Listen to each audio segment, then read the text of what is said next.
So another section that you can work with in Wix ADI is the list section. So if you want to list out something, then you can use the list section. So to add that, let me just click on add section over here. And then on the left side, you can see that list is an option. So there's different sort of lists that you can add in. So let's say, for example, I'm going to bring in something like this over here, and you can add in a list right over here.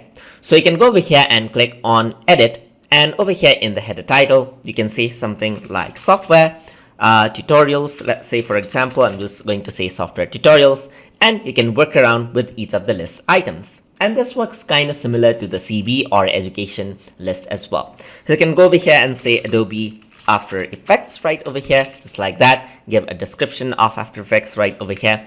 Also, you can work around with the buttons and everything else as well, just like that. So that is how you can work around with the list. You can also go back over here and add in, let's say, more items right over here. So there's 4 lists and 5 lists and so forth. So just like in CV or educational list, you can go over here and change out this just like that, as you can see. So you can go around and change this out onto a different list item, just like this. So that is how you can work around with the list section inside of Wix ADI. So hope you guys learned something as always. And as always, please like, comment, share, and subscribe.